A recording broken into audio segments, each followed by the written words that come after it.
ध्यान से सुनना और विचार करना, सत्संग कैसे जीवन बदल देता है।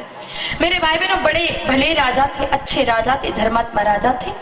उन राजा के महल में एक बार प्रभु कृपा हो गई थी उन राजा पर, इसलिए एक संत पधारे। याद रखना, सच्चे संतों के दर्शन भी सहजता से नहीं होते हैं, और इस कलयुग में तो और बड़ा मुश्किल है, जहां संत के चोले में बहुत तथाकथित ढोंगी पाखंडी भी घूम रहे हैं।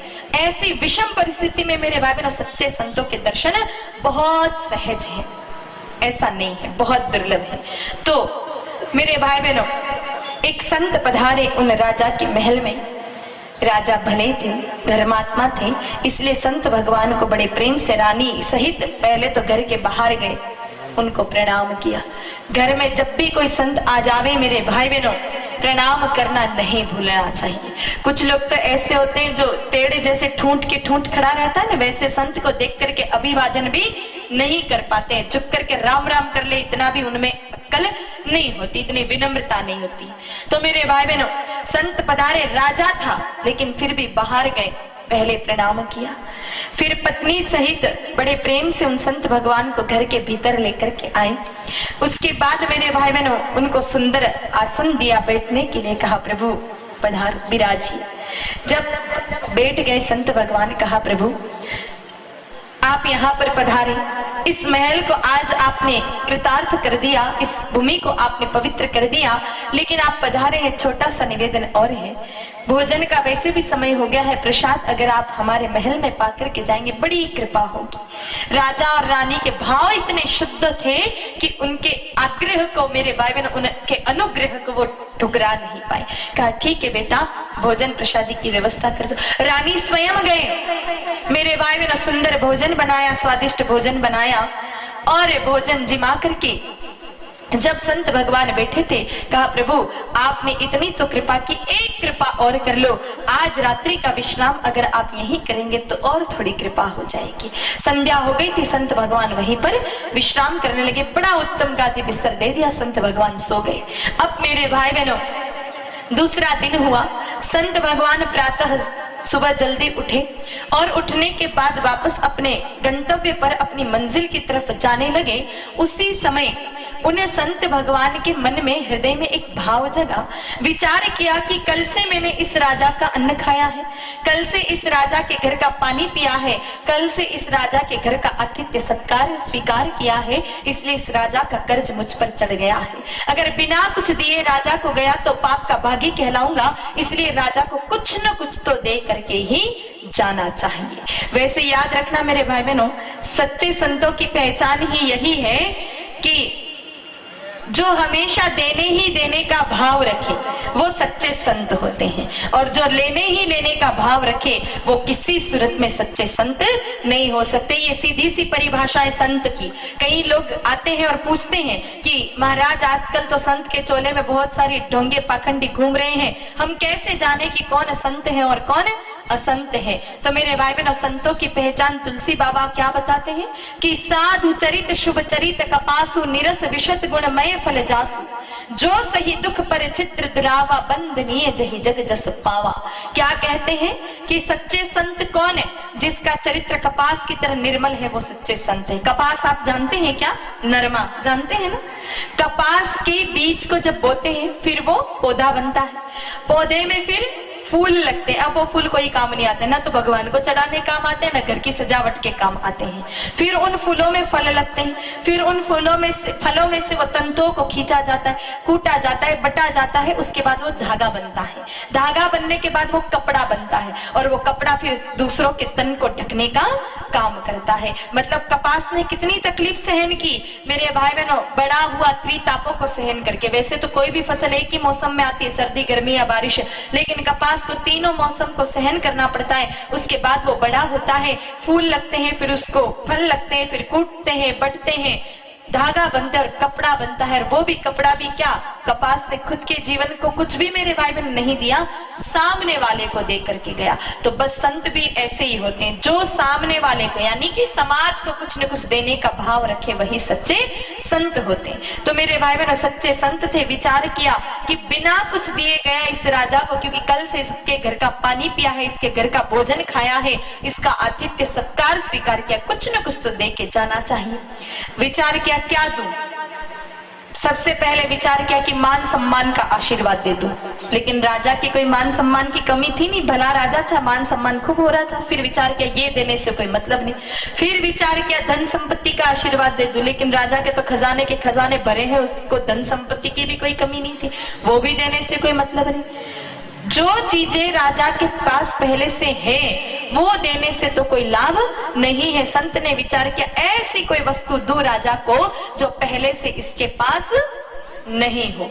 वैसे मेरे भाई बहनों दुनिया की रीति, घी में घी सब डालते, लेकिन तेल में घी कोई भी नहीं डालता है, लेकिन संत इस परिपाटी के नहीं होते। संत भगवान ने विचार किया कि राजा के पास मान सम्मान भी है, धन दौलत भी है, ये सब देने से कोई लाभ नहीं, ऐसी वस्तु दो जो राजा के पास नहीं हो। बहुत विचार किया, चिंतन किया कि राजा के पास क्या नहीं है। तो विचार आया कि राजा के पास धन बहुत है, सम्मान बहुत है, पैसा बहुत है, दौलत बहुत है, लेकिन एक चीज की कमी है। और याद रखना परमात्मा कोई न कोई कमी तो कहीं न कहीं छोड़ ही देते हैं। इस संसार में इंसान को हर चीजें नहीं मिलती है, कोई न कोई कमी तो भगवान छोड़ ही देते, क्योंकि भगवान को भी पता है इंसान इतना खतरनाक प्राणी है, अगर इसको मैं सब कुछ दे दूंगा तो इसके फिर कदम धरती पर कम और आसमान में ज्यादा चलने लग जाएंगे। इंसान के जब मेरे भाई बहन 4 पैसे ज्यादा आता है तो देखना कैसे हेकड़ी आ जाती है, कैसे मेरे भाई बहनों वो आसमान में कदम चलाने लग जाता है। तो परमात्मा विचार करेंगे जब छोटी मोटी चीजें मिलती है तभी इतना ये अहंकारी हो जाता है, तो इसको सब कुछ दे दूंगा तो ये तो कोई मानने वाला नहीं है। इसलिए धरती पर इंसान को रखने के लिए परमात्मा कोई नहीं कोई कमी तो छोड़ ही देते। राजा के भी जीवन में छोड़ी, सब कुछ था राजा के पास, लेकिन एक कमी थी, और वो कमी ये थी कि राजा ने अपने जीवन में कभी सत्संग नहीं सुना था। राजा था लेकिन जीवन में कभी सत्संग सुनने का अवसर नहीं मिला था। संत भगवान ने विचार किया क्यों ना थोड़ा बहुत इसको सत्संग ही सुना दिया जाए। मेरे भाई बहनों उस राजा को परिवार सहित बुलाया, सामने बिठाया, फिर विचार किया कि सत्संग तो सुना रहा हूं, लेकिन इसने अपने जीवन में पहले कभी कथा सुनी नहीं, सत्संग सुना नहीं, तो बड़े बड़े ग्रंथों की पोथियों की बात करूंगा तो भी इसको समझ में आने वाली नहीं है। इसलिए सामान्य सत्संग से चर्चा शुरू करें। कहा कि देखो राजन, 2 बातें पूछूंगा, आप सही सही जवाब देना, उसको झूठ मत बोलना। कहा नहीं नहीं भगवान, झूठ बिल्कुल नहीं बोलूंगा, बताइए क्या पूछना चाहते हैं। कहा एक बात बताओ राजन, सुबह कितनी बजे उठ जाते हो? अब राजा ने विचार किया पहली बार सत्संग सुन रहे, पहली बार संत दर्शन हो रहे, तो पहली बार में तो क्या झूठ बोलना, इसलिए सच सच कह दिया। कहा कि देखो भगवान, राज्य का काम संभालते संभालते बहुत देरी हो जाती है, सोने में 12-1 बजती है, तो उठने में भी 8 तो बज ही जाती है। कहा अच्छा, फिर उठते ही सबसे पहला काम क्या करते हो? कहा उठते ही तो सबसे पहले भूख लग जाती है, तो उठते ही सबसे पहले नाश्ता करता हूँ। इतना सुनते ही संत भगवान ने कहा राजन, दोनों ही बातें गलत हैं। न 8 बजे उठना ठीक बात है और ना ही उठते ही नाश्ता करना अच्छी बात है। वैसे आप में से भी बहुत सारे लोग ऐसे होंगे ना राजा की तरह, जिनके 8 बजे पहले तो कभी सुबह होती नहीं है। बहुत सारे ऐसे नौजवान भैया हैं जिन्होंने आज तक उगते हुए सूर्य नारायण भगवान के दर्शन ही नहीं किए होंगे। याद रखना, कितने भी बड़े भक्त हैं आप, लेकिन 8 बजे उठते हो तो आपको कभी भगवान मिलने वाले नहीं है। इतिहास उठा के देख लो, आज तक कभी 8 बजे उठने वाले को भगवान मिले हो तो। इसलिए हर व्यक्ति को ब्रह्म मुहूर्त में उठ जाना चाहिए, सुबह सुबह, जब पूरा वातावरण शांत रहे, सात्विक रहे, ताकि सात्विक भावनाएं हमारे हृदय में आती रहे, सतोभाव हमारे हृदय में आता रहे। इसलिए हर व्यक्ति को सुबह ब्रह्म मुहूर्त में उठ जाना चाहिए 4 बजे। और उठते ही सबसे पहला काम क्या करना चाहिए? चाय पीने का। आप तो यही करते हो ना माताओं? उठते ही सबसे पहला कार्य होना चाहिए स्नान करने का, नहाने का। बाकी सारे काम बाद में, और सबसे पहला काम क्या होना चाहिए? बोलो, नहाने का, स्नान का।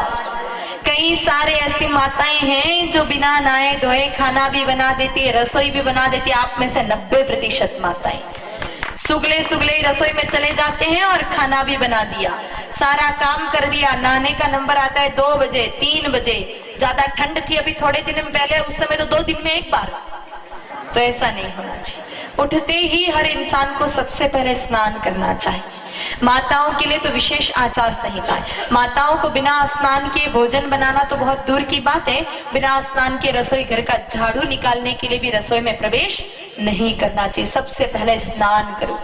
माताओं को कह रही हूं, इसका मतलब भाइयों को छूट, ऐसा नहीं है।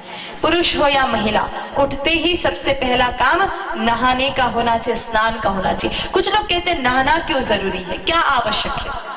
रोज नहीं नहाए और 8 दिन में एक बार नहाए तो क्या दिक्कत है? उल्टा पानी की बचत होगी, फिर रोज नहाने से क्या हो जाएगा? तो रोज नहाना क्यों आवश्यक है, ध्यान से सुनिएगा मेरे भाई बहनों। आप एक बात बताइए, अपने खियाला में अगर किसी व्यक्ति की मृत्यु हो जाती है, आप पुरुष लोग शव यात्रा में जाते होंगे शव को जलाने के लिए, वापस आकर के नहाते हो कि नहीं नहाते हो? नहाते हो ना, कि ऐसे ही काम में लग जाते हो? हाँ, नहाते हैं पहले, है ना। माताएं अगर किसी की मृत्यु हो जाए, बैठने जाती है, वापस आके नहाती है कि नहीं नहाती है? नहाते हैं ना।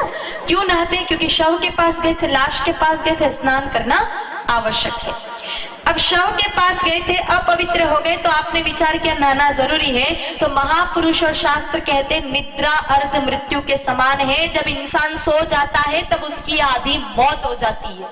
अब दूसरों के लाश पे गए, दूसरों की मौत पे गए, तो वापस आकर के नहा लिए और खुद सो करके मर गए, आधी मौत तो उस समय भी हो जाती है। तो मेरे भाई बहनों, बिना नहाए धोए लग गए काम धंधे में, तो ये बात तो बिल्कुल भी ठीक नहीं है। शव को स्पर्श कर लेते तो भी नहाते हैं, तो खुद ही शव बन जाते हैं जब सोने के बाद, उस समय तो नहाना और आवश्यक हो जाता है। इसलिए उठते ही सबसे पहला काम नहाने का होना चाहिए। अब कुछ लोग जो 4 किताबें ज्यादा पढ़ लिख लेते हैं ना लोग, वो तर्क वितर्क करते हैं कि अरे महाराज, असली शुद्धि तो भीतर की होनी चाहिए, बाहर से नहाने से क्या मतलब है? अरे मेरे भाई, भीतर की शुद्धि तब ही होगी जब बाहर से आप शुद्ध हो।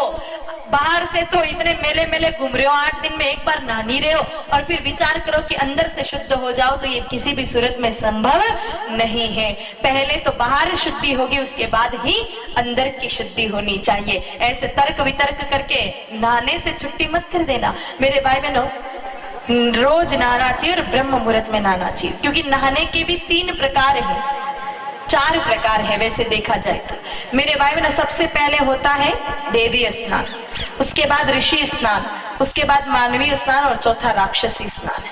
सुबह 4 बजे उठकर जो ब्रह्म मुहूर्त में नहाते हैं वो देवी स्नान होता है, उसमें देवता लोग या फिर कहें देव प्रवृत्ति के लोग स्नान कर लेते हैं।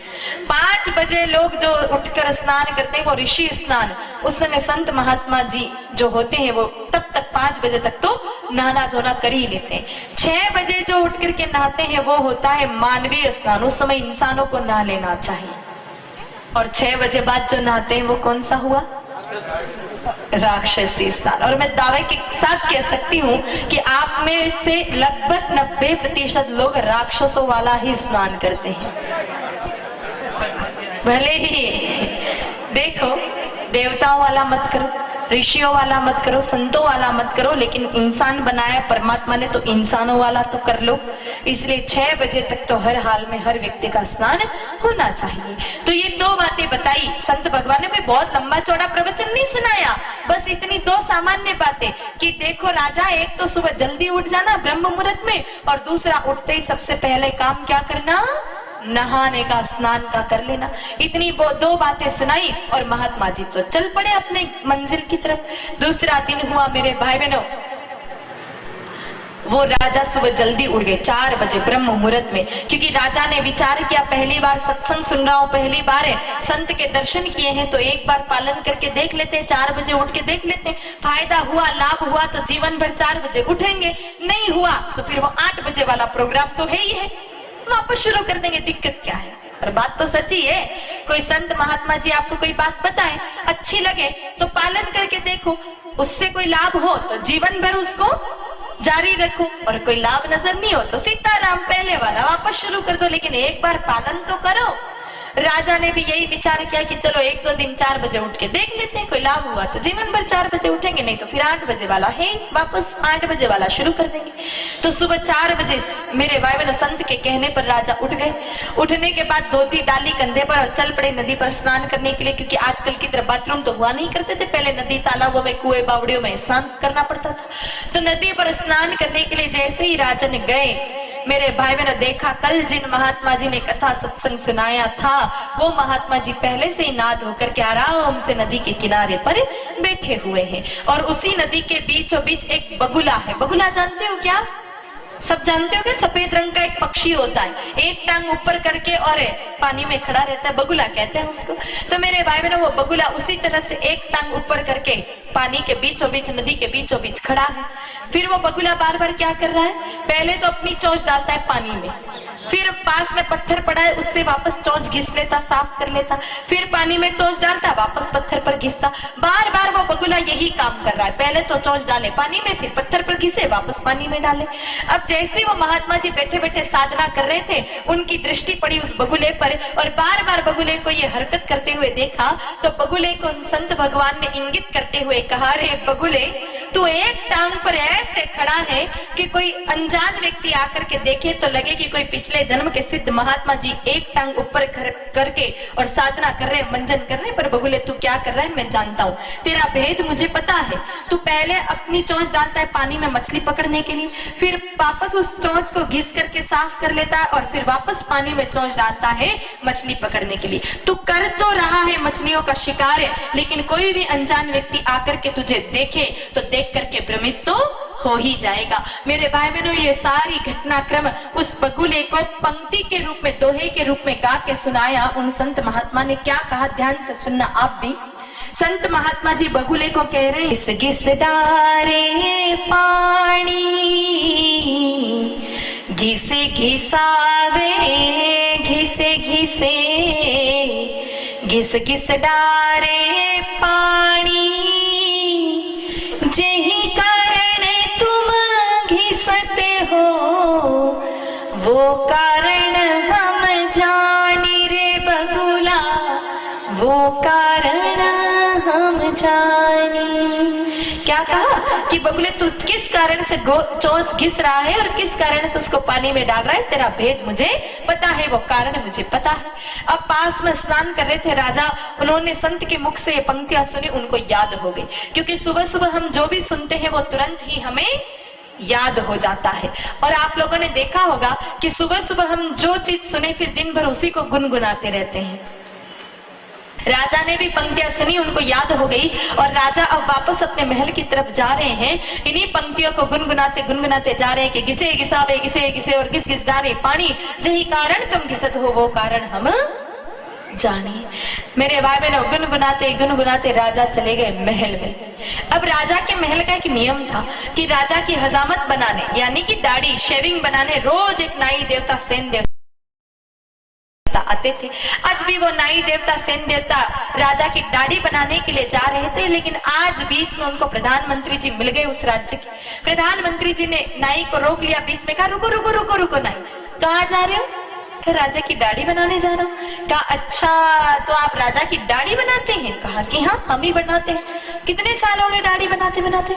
कहा सालों की कहा बात करें, हम तो पीढ़ियों से यही काम कर रहे हैं, हमारे बाप दादाओं के जमाने से हम राजा की ही दाढ़ी बनाते। कहा अरे वाह, राजा की दाढ़ी बना रहे और इतने सालों से, तो तुम तो कोई साधारण व्यक्ति नहीं हो, तुम्हारे पास तो बहुत धन होगा, क्योंकि आखिरकार राजा की दाढ़ी बनाते हो। अन्न की तो कोई कमी नहीं होगी, कोठिया की कोठिया भरी होंगी और मकान तो पूरा महल जैसा होगा। इतना सुनते ही वो नाई बेचारा मुस्कुराया, कहा अरे नहीं नहीं प्रधानमंत्री जी ऐसा कुछ नहीं है। आप अगर महल की बात कर रहे हो तो महल तो नहीं, एक टूटी फूटी झोपड़ी है जो किसी भी वक्त हवा का झोंका आते ही गिर जाएगी। और आप जो अन्न की बात कर रहे हो, कोठिया तो कोई भरी नहीं, सुबह निकले तो शाम का तनाव है और शाम निकले तो सुबह की टेंशन हो जाती है। कहा अरे नहीं, इतने पीढ़ियों से दाढ़ी बना रहे हो राजा की और अभी तक तुम्हारे हाल ऐसे हैं। अगर तुमने मेरा एक काम कर दिया ना तो मैं इतना धन दूंगा, इतना पैसा दूंगा कि तुम्हारी 7 पीढ़ियां बैठे बैठे खाए तो भी कम पड़ने वाला नहीं है। कहा अच्छा ऐसा क्या करना है? कहा बहुत छोटा सा काम है। कहा लेकिन काम क्या है वो तो बताओ। कहा इस पूरे संसार में वो काम सिर्फ तुम कर सकते हो। कहा हाँ हाँ लेकिन काम क्या है वो तो बताओ। कहा देखो तुम राजा की दाढ़ी बनाते हो। कहा कि हाँ सो तो बनाता हूँ। कहा उस्तरा लेकर के जाते हो। कहा बिना उस्तरे की कैसे दाढ़ी बनेगी? उस्तरा जानते हो क्या आप लोग? जानते हैं ना, पहले दाढ़ी उस्तरे से बनती थी। हाँ अब आजकल वो ब्लेड वाला सिस्टम आ गया। तो उस्तरा लेकर के जाती हो तो रोज उस्तरा घुमाते हैं राजा की दाढ़ी पर, आज वही उस्तरा घुमा देना राजा की गर्दन पर। राजा मर जाएगा और राजा मर गया तो फिर राजा बनूंगा मैं, और मैं राजा बन गया तो इतना धन दूंगा, इतना पैसा तुम्हें दूंगा, इतनी स्वर्ण मुद्राएं दूंगा कि तुम्हारी 7 पीढ़ियां बैठे बैठे खाए तो भी कम पड़ने वाला नहीं है। एक बार तो सुनते ही मेरे भाई बहनों नाई घबराया कि ऐसे कैसे राजा को मार दूं। इतने सालों साल से मेरे बाप दादाओं ने राजा की दाढ़ी बनाई, ईमानदारी से काम किया, अब कैसे राजा को मार दूं। एक बार तो बड़ा संकोच हुआ, लेकिन मन में मेरे भाई बहनों विचार आया कि इतने साल ईमानदारी से काम करते रहे तो हाथ क्या लगा, टूटी फूटी झोपड़ी भी ठीक नहीं कर पाए, तो एक छोटा सा काम करने से अगर इतना धन आ रहा है तो नुकसान तो कुछ है ही नहीं। करना तो सिर्फ इतना है, उस तरह यहाँ से यही घुमाना, 4 इंच नीचे की तो बात है, ठीक है कर लेंगे। याद रखना इस संसार में मेरे भाई बहनों पाप का बाप होता है लोभ। जब तक इंसान के जीवन में लालच नहीं आवे, लोभ नहीं आवे, तब तक इंसान कोई गलत काम करना तो छोड़ो, गलत काम करने के विषय में विचार भी नहीं करता। लेकिन जैसे ही लालच आ जावे, लोभ आ जावे, फिर न भाई भाई का रहता है और न कोई बेटा बाप का होता है। लोभ और लालच बड़ी खतरनाक चीजें। तो मेरे भाई बहनों कहा ठीक है कर लूंगा। वो नाई गया मेरे भाई बहनों राजा के कक्ष में। रोज तो राजा सोकर उठता मिलता है, लेकिन आज राजा ना धोकर के बिल्कुल तैयार बैठा है। रोज नजर जाती है उस नाई की राजा की दाढ़ी पर, क्योंकि लक्ष्य दाढ़ी बनाना होता है, पर आज सीधा नजर गई राजा की गर्दन पर, क्योंकि आज लक्ष्य गर्दन काटनी है। अब क्षत्रिय राजा है, राजपूत राजा, ये मोटी ताजी गर्दन। विचार किया मेरे इस उस्तरे से इतनी मोटी कोई गर्दन कटने वाली नहीं है, क्यों ना उस्तरे की धार को तेज कर लूं ताकि एक ही बार में काम तमाम हो जाए। उस मेरे भाई बहनों नाई ने अपना झोला नीचे निकाला, उसमें से पत्थर निकाला, उस पत्थर पर पानी डाल डाल कर उस उस्तरे को घिसना प्रारंभ कर दिया। मेरे भाई बहनों जैसे ही उस तरह घिसना प्रारंभ किया, घिस घिस घिस घिस घिस घिस की आवाज आई तो राजा को सुबह वाली पंक्तियां भी याद आ गई कि घिसे घिसावे घिसे घिसे और घिस घिस डारे पानी, जही कारण तुम घिसत हो वो कारण हम। मेरे भाई बहन दिमाग के सारे तार हिल गए उस नाई की कि मैं उस तरह किस लिए घिस रहा हूं, ये राजा को कैसे पता चला। फिर भी विचार किया कि यूं ही राजा अपनी धुन में गा रहा होगा, वापस उस तरह घिसना प्रारंभ किया। फिर दोबारा जैसे उस तरह घिसना प्रारंभ किया, राजा फिर शुरू हो गए कि घिसे घिसावे घिसे घिसे और घिस घिस डारे पानी, यही कारण तुम घिसत हो वो कारण हम जानी। मेरे भाई बहनों विचार किया हो ना हो ये कल जो संत आए थे ऐसा कोई मंत्र देकर गए कि राजा तो अंतर्यामी हो गया। बेचारा नाई ऐसा घबराया कि अब तो माफी मांग लाई, ठीक है, वरना अगर अभी माफी नहीं मांगी तो पक्का फांसी पे चढ़ाएगा। उस तरह फेंका, एक तरफ पत्थर फेंका, एक तरफ सीधा राजा के चरणों में जाके गिर गया। राजा राजा क्षमा कर दो, माफ कर दो, मेरी कोई गलती नहीं, मैंने तो कुछ किया ही नहीं, वो तो प्रधानमंत्री ने कहा था करने के लिए। मेरे भाई बहनों राजा तो विचार करने लगा कि ये नाई कह क्या रहा है, क्योंकि उनको तो कुछ पता ही नहीं था, वो तो अपनी धुन में सुबह वाली पंक्तियां गुनगुना रहे थे। फिर भी सत्संग सुना था, धैर्य आ गया था। कहा अच्छा क्या कहा था प्रधानमंत्री ने? कहा मैं तो रोज की तरह आपकी दाढ़ी बनाने आ रहा था राजन, लेकिन आज मुझे बीच में प्रधानमंत्री जी मिल गए, कहने लगे कि रोज ही दाढ़ी पर उस तरह घुमाते हो और वही उस तरह गर्दन पर घुमा देना। राजा मर जाएगा, मैं राजा बनूंगा, बहुत सारी स्वर्ण मुद्राएं दूंगा। और मैं बोला भाला नाई बेचारा लालच में आ गया, बाकी मेरी कोई गलती नहीं, मुझे फांसी में मत चढ़ाना वरना मेरे बीवी बच्चे मर जाएंगे, मुझे माफ कर दो, मुझे क्षमा कर दो। मेरे भाई बहनों इतना सुनते ही राजा को सारा मामला समझ में। अब विचार करना, सिर्फ 2 पंक्तियां सुनी थी राजा ने कि एक तो सुबह जल्दी उठना और दूसरा उठते ही स्नान कर लेना। कोई बहुत भारी भरकम सत्संग नहीं, बस ये 2 बातें सुनी और इन 2 बातों को जीवन में उतारा तो राजा के प्राण जाने से बच गए। तो थोड़ी थोड़ी कथा हम रोज सुन ले तो हमारा कल्याण तो अवश्य होना ही होना है। मेरे भाई बहनों, विचार करना कि जब एक क्षण का सत्संग, साधारण सामान्य 2 बातें जब राजा के प्राण जाने से बचा सकती है, तो हमें तो भगवती गौ माता की कृपा से पूरे 7 दिन की कथा सुनने का अवसर मिला है। निश्चित ये 7 दिवसीय कथा हमारे जीवन की समस्त व्यथाओं को मिटा करके रख देगी। लेकिन कब? जब हमने गाय माता को भगवान मानकर, मां मानकर कथा सुनी, तब। अगर आप ये विचार करेंगे कि गाय माता तो जानवर है, ढांडा है, ढोर है, भला गौ कृपा से, जो एक मात्र साधारण जानवर है, उसकी कृपा से कैसे हमारे दुख मिटेंगे, तो वो दुख मिटने वाले नहीं है। वैसे मेरे भाई बहन, इन 7 दिनों की कथा में मैं आपको बताऊंगी कि गाय माता जानवर नहीं है, संपूर्ण देवीय शक्तियों से परिपूर्ण। 7 दिनों में इतने प्रमाण आपको दूंगी कि आपके घट में निश्चित ये बात बहुत अच्छे से बैठ जाएगी कि गाय माता संपूर्ण देवीय शक्तियों से परिपूर्ण है। मेरे भाई बहनों, आज अज्ञानतावश है, अज्ञानतावश हम गाय माता जी को जानवर समझ बैठे हैं और उनके साथ जानवरों जैसा व्यवहार करने बैठ गए हैं। लेकिन असल बात यह है कि गाय माता जानवर नहीं, गाय माता जी जान है हिंदुस्तान की।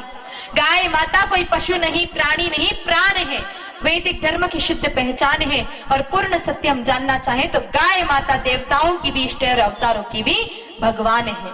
अब देखो, कथा हम आगे सुनेंगे, लेकिन आज ये विषय स्पष्ट हो जाना चाहिए, हमारे मन में ये बात बैठ जाना चाहिए कि गाय माता जानवर नहीं है। तो थोड़ी बात सुनना और विचार करना कि गाय माता कैसे जानवर हो सकती है। आप मानोगे कि गाय माता जानवर नहीं है, हम ये कैसे? कोई रोज जाता होगा, नहीं तो वार त्योहार पे तो मंदिर जाते ही है। जब भी कोई इंसान मंदिर जाता है, सबसे पहले क्या करता है? सबसे पहले क्या करता है? सीढ़ियों पर प्रणाम करता है, अंदर जाकर घंटी बजाता है, फिर हाथ जोड़ता है, उसके बाद आंखों को बंद करके, मित्रों को मूंद करके खड़ा हो जाता है। बोलो, ऐसा ही करते? आप लोगों ने भी यही किया होगा। क्यों? घर से निकले, समय बर्बाद किया, पैरों को तकलीफ दी और दर्शन करने गए थे तो आंखें तो खुली रखते। ये आंखें बंद करने का फॉर्मूला आपको किसने सिखाया? किसी पंडित जी ने ट्रेनिंग दी क्या कि जब मंदिर जाओ तो आंखें बंद ही करना? नहीं, किसी मंदिर की दीवार पर लिखा होता है कि आंख बंद करके दर्शन करें। अभी इतने सारे मंदिरों के दर्शन करके अपन आए, कलश यात्रा में 5 मंदिर के तो दर्शन किए, लेकिन मेरे को तो कहीं नहीं दिखा कि मंदिर की दीवार पर ये लिखा हो कि कृपया आंख बंद करके दर्शन करें। वैसे तो बहुत सारी बातें लिखी होती कि कृपया शांति बनाए रखें, जूते चप्पल पहन के मंदिर में प्रवेश ना करें, या फिर नशा करके मंदिर में प्रवेश ना करें। लेकिन किसी भी मंदिर की दीवार पर यह नहीं लिखा होता है कि आंख बंद करके दर्शन करें। लेकिन फिर भी जब हर इंसान मंदिर जाता है, अपनी आंखें बंद करता है। क्यों? असल बात यह है मेरे भाई बहनों कि हम अपनी आंखें बंद करते नहीं हैं, मंदिर में जाते ही आंखें अपने आप बंद हो जाती हैं। क्यों हो जाती हैं? क्योंकि मंदिर में बैठे परमात्मा हमें प्रेरणा देते हैं कि बेटा इन साधारण चमड़ों की आंखों को तो बंद करे और मन की, हृदय की आंखों को खोल करके देख, क्योंकि इन चमड़ों की आंखों से तुमने मुझे देखा तो परमात्मा की जगह पत्थर और भगवान की जगह मात्र रंग बिरंगा भाटा ही नजर आऊंगा। तो हृदय की आंखों को खोल करके देख ताकि तू मेरे हरि रूप को जान सके, मेरे परमात्मा स्वरूप को पहचान सके। तो चमड़ों की आंखों से कभी भगवान दिखते नहीं, और गाय माता जी को आज तक हमने इन 2 साधारण चमड़ों की आंखों से देखा। तो 33 कोटि देवी देवताओं को अपने तन में धारण करने वाली पूज्य गाय माता हमें मात्र 4 पैर, 2 सिंग और 1 पूंछ का साधारण जानवर नजर आई। काश की हृदय की, मन की आंखों को खोल करके देखते तो गाय माता में विराजमान 33 कोटि देवी देवता हमें दर्शन भी दे जाते और हमारे जन्म जन्मांतर के पापों को भी मिटा करके चले जाते। लेकिन हमने ऐसा कोई प्रयास किया?